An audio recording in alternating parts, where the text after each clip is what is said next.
दोस्तों decision making and problem solving आज किसी भी एग्जाम की अगर हम बात करें, चाहे वो स्टेट लेवल हो या सेंट्रल लेवल हो, यूटी लेवल हो, कोई भी एग्जाम हो, तो इसका रिलेवेंस बहुत ज्यादा इंपॉर्टेंट हो चुका है। ये अब अपने आप में ही बहुत ज्यादा इंपॉर्टेंट टॉपिक हो चुका है।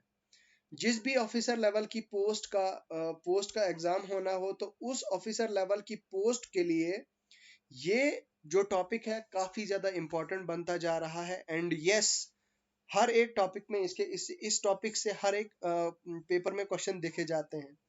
सो नाउ आज की इस वीडियो में हम decision making and problem solving start करने जा रहे हैं। अगर आप किसी भी गवर्नमेंट जॉब के लिए पढ़ रहे हैं, किसी भी आपका, तो ये सारे गवर्नमेंट एग्जाम्स को टारगेट करेगा। लेकिन आज हम इसको स्पेशली लेके आए हैं अपने जेकेएसएसबी फॉरेस्टर के एस्पिरेंट्स के लिए।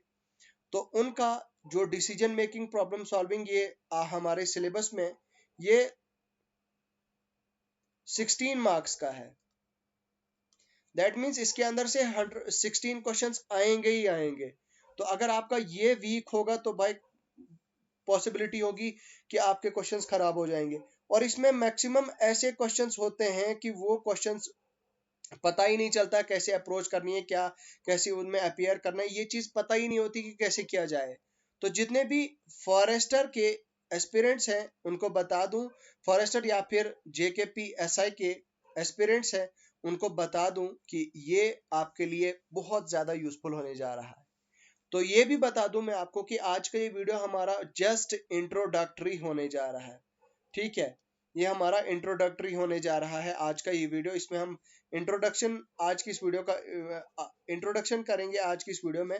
इसमें हम बेसिक चीजें जानेंगे कि what is all about decision making and problem solving. आखिर ये इस टॉपिक की जो हवा बना के रखी है लोगों ने, आखिर जो बवाल मचा के रखा है इस टॉपिक ने, आखिर क्या है।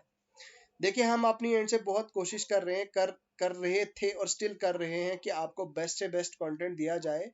तो अब हमने बहुत ही ज्यादा मेहनत करने के बाद ये कंटेंट तैयार किया है।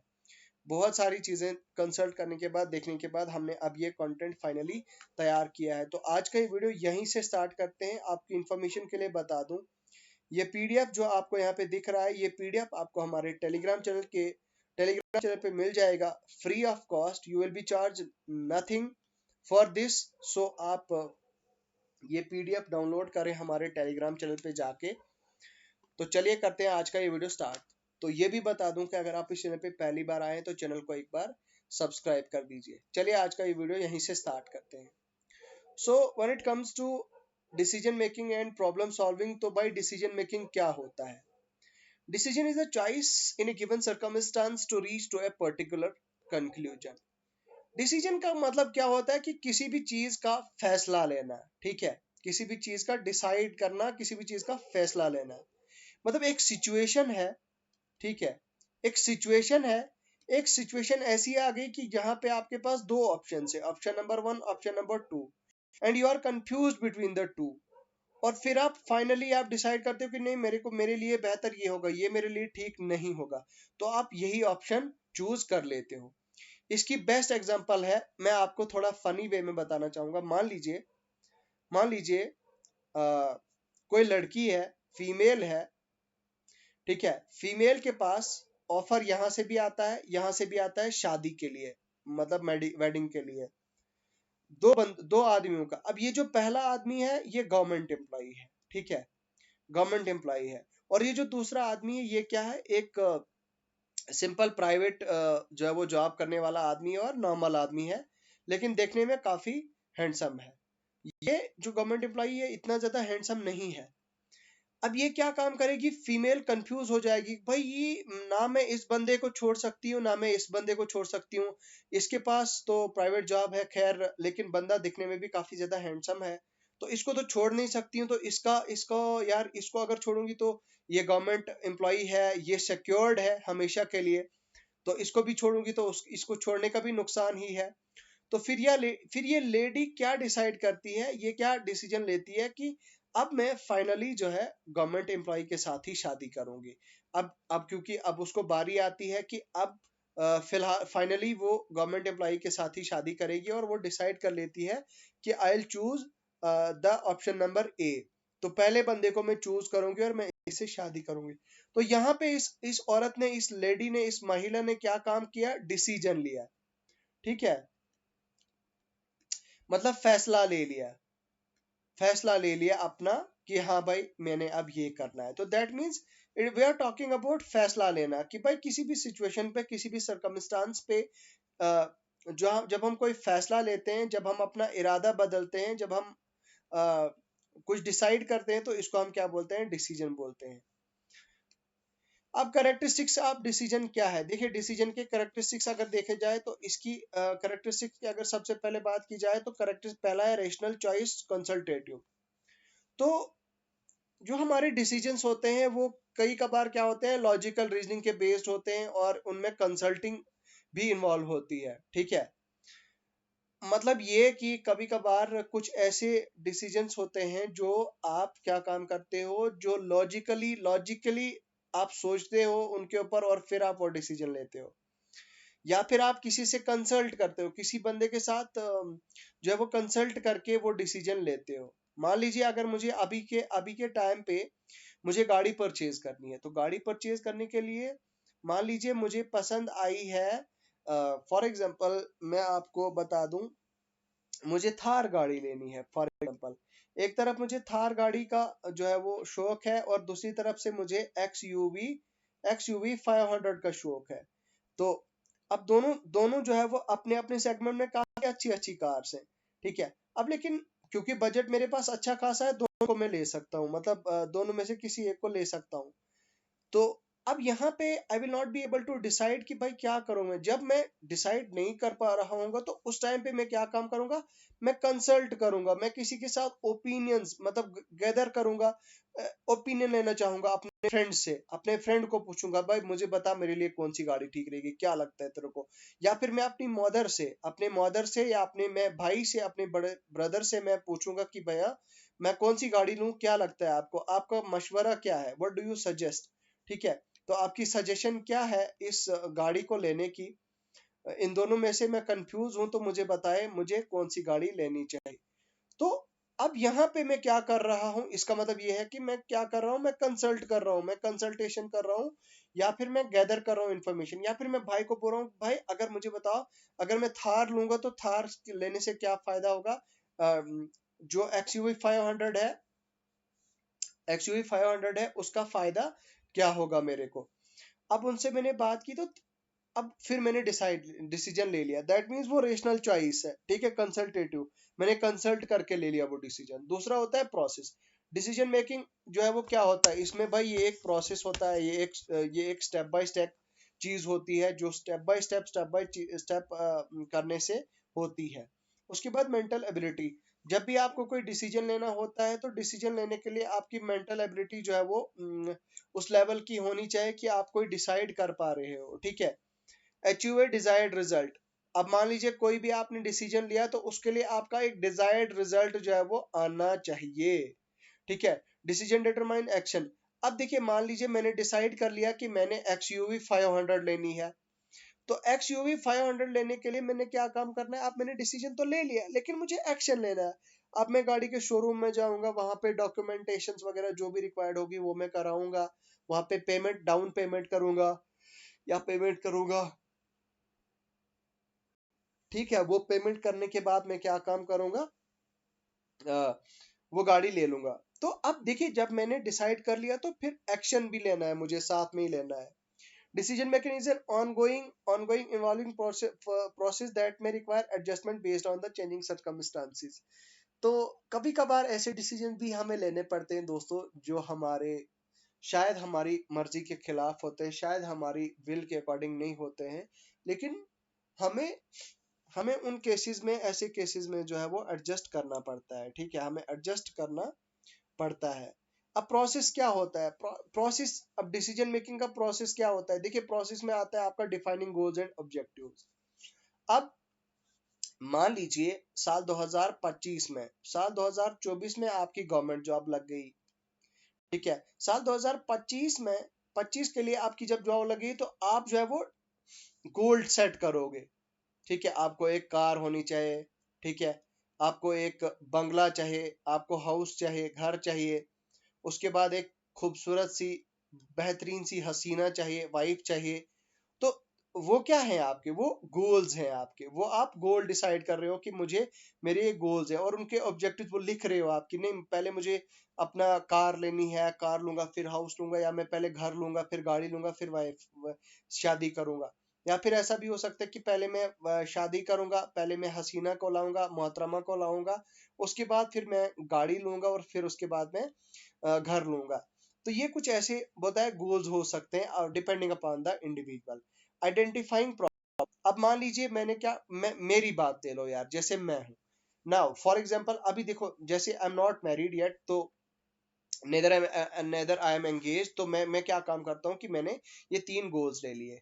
मैंने क्या काम किया, मुझे कार लेनी है, दूसरा क्या, मुझे हाउस अपना घर लेना है या बनाना है, और तीसरा मुझे शादी करनी है, ठीक है, और तीसरा मुझे वाइफ मतलब किसी लड़की से शादी करनी है। तो अब सबसे पहले मैं यहाँ पे नोट डाउन करूंगा कि मुझे क्या प्रॉब्लम हो सकती है, अगर मैं गाड़ी सबसे पहले लूंगा तो उसकी वजह से मुझे प्रॉब्लम क्या हो सकती है, अगर मैं मकान लूंगा उसकी वजह से सारे के सारे प्रॉब्लम्स क्या हो सकते हैं। खैर वाइफ वाइफ को आने के बाद कोई प्रॉब्लम तो नहीं हो सकती है लेकिन किसी केस में हो भी सकती है मे बी। तो बट ऐसा बहुत कम चांस होता कि भाई, लेकिन कहने का मतलब ये है कि भाई मुझे शादी के बाद क्या क्या ऐसी प्रॉब्लम्स का सामना करना पड़ सकता है।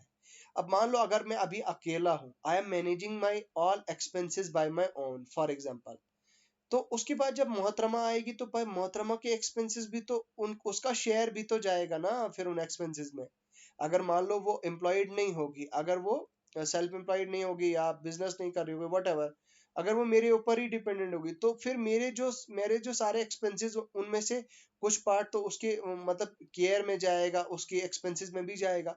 तो कहीं ना कहीं वो भी मैं मुझे लिखना पड़ेगा कि नहीं मुझे फिर इतना परसेंट मेरा इनकम का उसके लिए जाएगा, इतना परसेंट मेरा गाड़ी की ईएमआई में जाएगा, इतना परसेंट मेरा होम लोन की, जो भी है वो चीजें मैं क्या काम करूंगा, उसको डिफाइन करूंगा, आइडेंटिफाई करूंगा प्रॉब्लम्स, डिफाइनिंग अवेलेबल अल्टरनेटिव्स।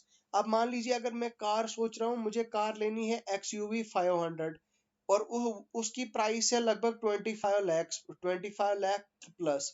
तो भाई अब मैं ये सोचूंगा कि नहीं यार, अवेलेबल अल्टरनेटिव क्या है, मुझे XUV 500 की जगह दूसरी कोई ले लेते हैं ना यार, ठीक है, टाटा हैरियर ले लेते हैं, या फिर मान लो आपकी जीप ले लेते हैं, ठीक है, लेकिन जीप भी उसी सेगमेंट में आ जाएगी। तो कहने का मतलब ये है कि मैं उसका अल्टरनेटिव देखूंगा जो मुझे 15 लाख 16 लाख के आसपास मेरा बजट चला जाएगा, ठीक है। तो मैं उन अल्टरनेटिव्स को देखूंगा, मैं अल्टरनेट ऑप्शन ढूंढूंगा, एवेल्युएशन ऑफ आउटकम्स, फिर मैं इवेल्युएट करूंगा, फिर मैं देखूंगा कि भाई आउटकम्स क्या क्या आएंगे, मेरा आउटपुट क्या क्या आएगा, ठीक है। उसके बाद चूजिंग अल्टरनेटिव, और उसके बाद फिर मैं क्या काम करूंगा, चूज करूंगा अल्टरनेट, टेक एक्शन, फिर मैं एक्शन लूंगा, आउटकम ऑफ द एक्शन, तो एक्शन का रिजल्ट क्या आएगा, कोर्स ऑफ द करेक्शन। तो मान लीजिए मैंने क्या काम किया, सारी चीजें डिसाइड कर ली, अब एक्शन ले लिया मैंने, एक्शन क्या कर लिया मैंने, एक्शन क्या कर लिया मैंने कि मैंने शादी कर ली, ठीक है, मतलब आई गॉट मैरिड। अब मैरिड हो गया तो आउटकम ऑफ द एक्शन, अब ये जो शादी कर ली मैंने इसका आउटकम क्या रहा, मतलब क्या मेरे बहुत ज्यादा शादी में एक्सपेंसेस हो गए, क्या फायदा हुआ, क्या मतलब क्या ऐसी चीजें हैं, इसका आउटकम आउटकम क्या हुआ, जो मैंने एक्शन लिया, जो शादी मैंने की, क्या मेरे जो एक्सपेंसेस थे वो ज्यादा बढ़ गए या वैसे ही रहे, ठीक है। तो कोर्स करेक्शन, तो मान लीजिए अगर कोई गलती हुई है, कोई एक्सपेंसेस में कोई हेर फेर हुआ है, कुछ भी गड़बड़ हुआ है, तो उसको जो है वो करेक्शन की जा सकती है। नाउ अब यहाँ पे नीचे हम बात करते हैं कोस्ट प्रोग्राम डिसीजन वर्सेस आपके नॉन प्रोग्राम डिसीजंस।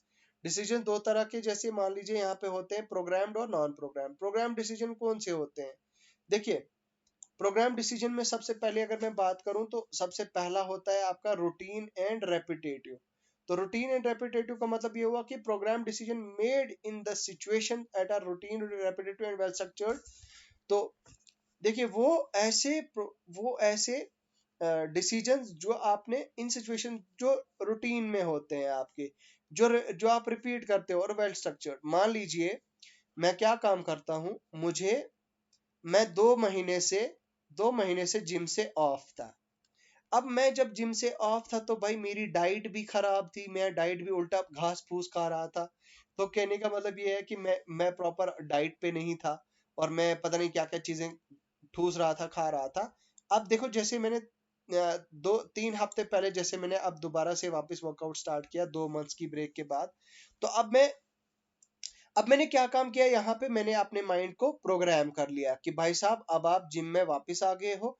अब एक तो आपने एक्सरसाइज करनी है, 5 days a week, 5 दिन मैंने एक्सरसाइज करनी है। और दूसरी चीज मैंने क्या काम करनी है, दूसरी चीज मैंने अपनी डाइट को सुधारना है। तो मतलब कोई भी जंक फूड नहीं खाना है मुझे, किसी भी तरह का मुझे एक्सेस कैलोरी इनटेक नहीं करना है, एक्सेस खाना नहीं खाना है। तो वो मैं क्या कर रहा हूँ, अपने माइंड को प्रोग्राम कर रहा हूँ। और फिर मैं ये भी अपने माइंड को ये चीज भी बता रहा हूँ कि भाई चलो ठीक है, अ, मैं मंडे को एक तरह की एक्सरसाइज करूंगा, ट्यूसडे को एक तरह की मेरी मेरी ये एक्सरसाइजेज रहेंगी। तो वहां से मैं डिसाइड करूंगा कि भाई मुझे ये एक्सरसाइजें करनी होंगी। जैसे मान लो मैं यहाँ पे लिख देता हूँ, जैसे मंडे को मैं क्या काम करता हूँ, मंडे को मैं चेस्ट की एक्सरसाइज करता हूँ, ट्यूसडे को मैं बैक की एक्सरसाइज करता हूँ, जस्ट गिविंग एग्जांपल। तो वो मैं क्या किया है, अपने माइंड को प्रोग्राम किया है। तो बोलता है रूटीन, वो तो मैं रूटीन में आ गया ना। फिर उसके बाद predetermined procedure in decision the procedure of criteria are establish advance. तो ऐसे जो क्राइटेरियाज होते हैं, मतलब अगर ऐसा कोई डिसीजन है उसका उसको एडवांस में एस्टेब्लिश किया जाता है। These decision follow set of rules. ऐसे कुछ डिसीजन होते हैं जिसमें रूल्स, गाइडलाइंस और स्टैंडर्ड एसओपीज होते हैं। ठीक है। अब मान लीजिए प्री डिटरमाइंड प्रोसीजर्स, मान लीजिए आपने क्या काम करना है, आपने कुछ ऐसा काम करना है, आप किसी गवर्नमेंट डिपार्टमेंट में काम कर रहे हैं। तो आपने काम जब करना है तो आपने कोई डिसीजन लेना है। मान लीजिए आपने अपने सबॉर्डिनेट्स को ट्रेन करना है, गाइड करना है, तो उसके लिए रूल्स होंगे कैसे आपने गाइड करना है। कुछ भी आप अपनी मर्जी से उनको गाइड नहीं कर सकते। तो उसको हम बोलते हैं pre determined procedures. Automation and efficiency, these decisions are often automated, allowing the efficiency in handling routine task routine task ठीक है, routine task. They are well suited they are well suited for situation where a specific response can be predetermined and applied consistently। तो भाई automation efficiency का मतलब ये हुआ कि आपका कुछ ऐसे काम भी होते हैं जो जिनमें क्या होता है कि बहुत खतरनाक और बहुत जबरदस्त एफिशिएंसी होती है। They are well suited for the situation where specific response can be predetermined and applied consistently. वो एक सिचुएशन के लिए इतनी जबरदस्त तरीके से बोलता है, सूट करते हैं। मान लीजिए किसी भी सिचुएशन पे मतलब इतनी जबरदस्त ऑटोमेटेड और फुल एफिशिएंसी के साथ वो डिसीजन लिए जाते हैं और उनमें किसी भी तरह की कोई गलती नहीं होती है। ठीक है। मान लीजिए Virat Kohli cricket match, India का और श्रीलंका का, ऑस्ट्रेलिया का मैच चल रहा है। विराट कोहली को फर्स्ट हैंड ओपनिंग पे जाना है। तो और फर्स्ट हैंड हमें पता है कि फर्स्ट हैंड ओपनिंग पर अगर जाएगा विराट और रोहित शर्मा, वो दोनों अगर जाएंगे तो भाई वहां से वो डबल शतक मार के आएंगे, 200 दोनों। तो उसका मतलब ये है कि भाई वो ऑटोमेशन, और वो ऑटोमेटेड है कि वो ऑलरेडी हमने ऑटोमेट करके रखे कि नहीं, हमने ऐसे भेजना है इनको। और एफिशिएंसी, क्योंकि उस चीज में एफिशिएंसी है भाई, होता है, पॉसिबिलिटी है। ठीक है, ये मैंने आपको एग्जांपल से समझा दी। तो बाकी उसके बाद फिर आ गया decision, non program decisions, unique and structured. देखिए कुछ ऐसे डिसीजन होते हैं जो non program, these decision are arise with no. अच्छा, नॉन प्रोग्राम डिसीजन का मतलब ये होता है कि भाई ऐसे डिसीजन जो हम लेते हैं जो प्रोग्राम्ड नहीं होते हैं, जो प्लान्ड नहीं होते हैं, लेकिन हमें लेने पड़ते हैं। जैसे मान लो फॉर एग्जांपल आपके अकाउंट में 5 लाख रुपीज है, मुझे बताना जरा आपके कितना पैसा है। ठीक है, जस्ट किडिंग। तो 5 लाख आपके पास है, आपके दोस्त को बहुत ज्यादा अर्जेंट जरूरत पड़ गई, उसने आपसे 3 लाख ले लिया। लेकिन यहाँ पे क्या था कि आपने ये 5 लाख पहले ही आपने प्लान करके रखा था कि आप उसमें से 3 लाख आप एफडी कराओगे, 2 लाख की 1 लाख आप जो है वो बच्चों की एजुकेशन वगैरह में लगाओगे पूरे साल का, 1 लाख जो है वो आप अपनी ईएमआईज वगैरह पे करोगे। लेकिन प्रॉब्लम क्या हो गई कि आपके दोस्त को बहुत खतरनाक इमरजेंसी पड़ी और आप 3 लाख आपने अपने दोस्त को दे दिया, तो दैट इज व्हाट, वो नॉन प्रोग्राम्ड है। आपने अचानक जो है वो अपने दोस्त को वो पैसा दिया, वो उधार दिया, तो उसको क्या कहा हमने, अनप्रोग्राम्ड, नॉन प्रोग्राम्ड। तो ये है। उसके बाद complex and ambiguous non program decision are complex and often involve in uncertainty. तो अब इनमें अनसर्टेनिटी होती है, एम्बिगुअस सिचुएशंस होती है, मैनेजरल जजमेंट होती है, ठीक है। तो